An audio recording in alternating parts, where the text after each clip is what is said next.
আমরা যারা তার বোন আছি, আমরা যারা নারী আছি, আমরা প্রত্যেকে আজকে কণ্ঠে কণ্ঠ মিলিয়ে বলতে চাই, আর কোনো হাদি নয়। সবাই স্লোগান দেয় যে রক্ত দিয়েছি আরও দেব। আমি এই স্লোগানটাকে আজকে থেকে বলতে চাই, রক্ত দিয়েছি আর দেব না, এবার শুধু রক্ত নেব। এতদিন পর্যন্ত প্রতিশোধ আমাদের হৃদয়ে কম আসতো, কিন্তু যখন দেখেছি আমাদের 2000 ভাই বোন যখন প্রাণ দিয়েছিল, তাদের একটা বিচারও করতে পারেনি এই ইন্টারিম, এই বিচার বিভাগ, আমরা তখন ব্যর্থ হয়েছি। আমরা তখন বলছি যে রক্ত আমরাই নেব। হাদি ভাই আমাদেরকে শিখিয়ে দিয়ে গেছেন যে কিভাবে নিজের প্রাণ দিয়ে প্রমাণ করতে হবে যে আমরা কারো আধিপত্য সহ্য করব না। হাদি ভাই তার কবিতায় লিখেছিলেন, আমি গতকাল তার একটি কবিতা আবৃত্তি করতে গিয়ে আমার বারবার বিশ্বাস হচ্ছিল না যে জলজ্যান্ত একটা মানুষ যে প্রত্যেক দিন টকশোতে কথা বলতো, যে তার মৃত্যুটাকে একটা ইনসাফের মৃত্যু নিয়ে তার রবের কাছে দাঁড়াতে চাইতো, সে মানুষটা আজকে আর আমাদের মাঝে নেই। এটা মেনে নিতে সত্যি আমাদের কষ্ট হচ্ছে। যতবারই কষ্ট হচ্ছে তখনই পবিত্র কোরআনের সূরা ইমরানের সে আয়াতটা আমাদের মনে আসছে যে কুল্লু নাফসিন জায়কাতুল মাউত, প্রত্যেকটা প্রাণীকে মৃত্যুর স্বাদ গ্রহণ করতে হবে। কিন্তু সেই মৃত্যুটা যদি হয় শহীদি মৃত্যু, শাহাদাতের মৃত্যু, তবে সেটা কতই না সুন্দর, কতই না মধুর। হাদি ভাই তার একটি কবিতায় লিখেছিলেন, আমি তার কয়েকটি লাইন বলতে চাই। হে সীমান্তের শকুন, এক্ষুনি ছিঁড়ে খাও আমাকে।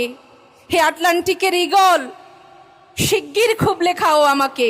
হে বৈকাল হ্রদের বাজ, আছড়ে কামড়ে ছিন্ন ভিন্ন করো আমাকে। আমার রক্তরসে শুধু আজ অসহায়ত্ব আর অভাব। কাগজের কামলারা তাকে আদর করে নাম দিয়েছে মুদ্রাস্ফীতি। ঋণের চাপে নীল হয়ে যাচ্ছে আমার অনুচক্রিকা। সংসার চালাতে অন্তরে হয় ইন্টারনাল ব্লিডিং। কি আশ্চর্য, তবু আমি মরছি না। ওইদিকে দোজখের ভয়ে আত্মহত্যা করবার সাহসটুকুও পাচ্ছি না। খোদাকে বললাম আমি মরতে চাই। তিনি বললেন, বেঁচে আছো কে বলল? সহজসাধ্য উন্নয়নের সাক্ষী হিসাবে রাজা তোমাকে মমি করে রেখেছেন। বাজারে দীর্ঘশ্বাস ফেললে নাকি রাজ্যের ভীষণ বদনাম হয়। রাজারও মন খারাপ হয় খুব। হাদি ভাই তার এই কবিতার শেষ লাইনটি লিখেছিলেন যে দল বেঁধে হামলে পড়ো আমার বুকে, আমার রান থান চক্ষু কলিজা, আজ সব তোমাদের গনিমতের মাল। দেশি শুয়ার খুবলে খাওয়ার আগেই আমার ইচ্ছে মতো ছিঁড়ে খাও তোমরা, কিন্তু দোহাই তোমার মস্তিষ্কটা খেও না, তাহলে শীঘ্রই দাস হয়ে যাবে তোমরা। খুনিরা হাদি ভাইয়ের দাস হয়ে গিয়েছে, কারণ তারা গুলিটা করেছিল হাদি ভাইয়ের মাথায়। তারা আজন্ম দাস হয়ে থাকবে। কিন্তু আমরা যারা জীবিত আছি, আল্লাহর কসম করে বলছি, আমরা হাদি ভাইয়ের আদর্শকে আমাদের বুকে ধারণ করব, লালন করব। যারা বারবার আধিপত্যের কথা বলে আমাদের দেশকে অস্থিতিশীল করতে চায়, আমরা তাদের দাঁত ভাঙা জবাব দিব। আমাদের জীবন যদি চলেও যায়, আমরা সে ভয় আর করব না, কারণ হাদি ভাই, আবরার ফাহাদ এবং 2000 শহীদ আমাদেরকে শিখিয়ে দিয়ে গেছেন আমরা আর থেমে থাকলে চলবে না। হাদি ভাইয়ের খুনের বিচার চাওয়ার জন্য আমরা বহুবার দাঁড়িয়েছিলাম রাজপথে। সেই আবরার ফাহাদ, তারপর আমাদের 2000 শহীদ জুলাই মাসে, আমাদের বুকের রক্তের ক্ষত এখনো আছে, দাগ এখনো শুকায়নি। আমরা বারবার কেন দাঁড়াবো? এই রাষ্ট্র আমাদের নিরাপত্তা দিতে ব্যর্থ হয়েছিল গত 17 বছর।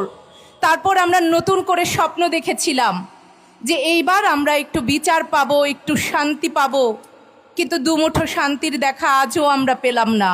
কেন? আমি আজকে বিচার বিভাগের কাছে প্রশ্ন করতে চাই, তাদের চোখে চোখ রেখে,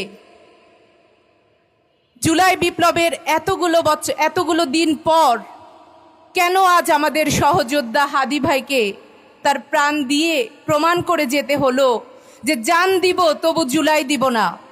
তিনি জান ঠিকই দিয়েছেন। শেরে বাংলা একে ফজলুল হকের কথা, যিনি বলেছিলেন